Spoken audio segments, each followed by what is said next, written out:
Hello बच्चों।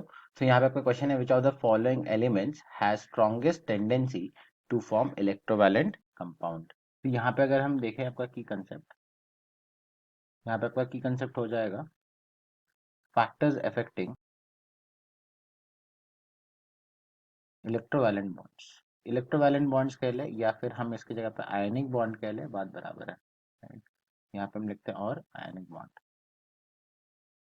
अब हम यहाँ पे जब हम बात करते हैं फैक्टर्स की, तो हम देखते हैं कि आपकी जो फेवरेबल कंडीशन होगा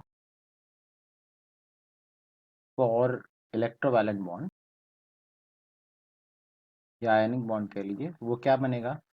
तो यहाँ पे दो चीजें होंगी। पहला, आपका जो पॉजिटिवली चार्ज्ड आयन बनाएगा, बेसिकली जो आपका कटायन बना रहा है, तो आपका क्या होना चाहिए, metal should lose electrons easily. Easily जो है वो आपका लूज कर जाए। और दूसरा, हम ये कहेंगे कि नॉन मेटल जो आपका रहेगा, जो कि बेसिकली आपका नेगेटिव आयन रहेगा, so non metal should gain electron easily. तो एक साइड पे जो है आपका गेन ऑफ इलेक्ट्रॉन डिस्कस कर रहा है और आपका लॉस ऑफ इलेक्ट्रॉन डिस्कस कर रहा है। तो यहाँ पे अगर हम देखें तो हमें जो है देखने हैं मेटल्स के बीच में, तो दैट मीन्स हमें जो है यहाँ पे कंसिडर करना है अपना पॉइंट वन और उस पर हमें जो है डिस्कशन करना है। सो अगर हम देखें इन पीरियोडिक टेबल,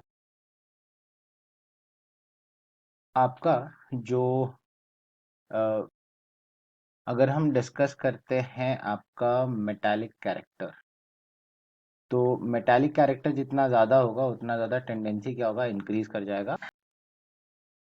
हम लोग यहाँ पे कहेंगे जो आपका मेटालिक कैरेक्टर होगा उसका वो प्रोपोर्शनल होगा आपके टेंडेंसी टू लूज इलेक्ट्रॉन पे। तो जितना ज़्यादा वो इजीली लूज करेगा उतना ज़्यादा उसका मेटालिक कैरेक्टर है। और हम पीरियोडिक टेबल में लेफ्ट टू राइट अगर हम देखें, तो आपका यहाँ पे मेटालिक कैरेक्टर जो है लेफ्ट से राइट जाने में आपका जो है डिक्रीज हो जाता है। एंड हम अगर यहाँ पे देखें, लेफ्ट में आपके मेटल्स होंगे, राइट में आपके नॉन मेटल्स होंगे। ऐसे भी हम याद रख सकते हैं। अब हम डाउन द ग्रुप अगर देखें, तो यहाँ पे जो आपका मेटालिक कैरेक्टर है वो आपका इंक्रीज कर जाएगा, क्योंकि यहाँ पे जो है आपका साइज जो है इंक्रीज कर जाता है शेल नंबर इंक्रीज करने पे। तो आपका उतना ज़्यादा इजी हो जाता है आपका कि इलेक्ट्रॉन वो लूज आउट कर जाए। तो अभी हमने सेंस ये चीज़ देख ली है कि पीरियोडिक टेबल में किस तरीके से है मेटालिक कैरेक्टर वेरी आउट करता है। अब हम जो है गिवन ऑप्शंस देखते हैं।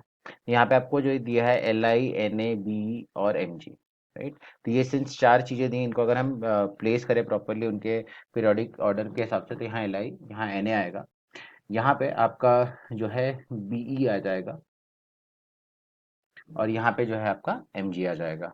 सो यहाँ पे अगर हम देखें तो आपका Li और Be में अगर हम देखें तो मेटालिक कैरेक्टर Li का ज़्यादा होगा। सिमिलरली Na और Mg में Na का कैरेक्टर मेटालिक ज़्यादा होगा, क्योंकि लेफ्ट और राइट मूव करेंगे तो मेटालिक कैरेक्टर कम होता है।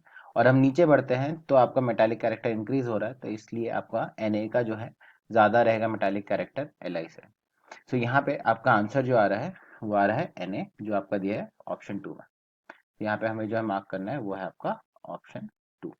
Na की जो है सबसे ज़्यादा टेंडेंसी रहेगी आपके फॉर्म करने की electrovalent compounds. So I hope you have understood the explanation of this particular question. All the best.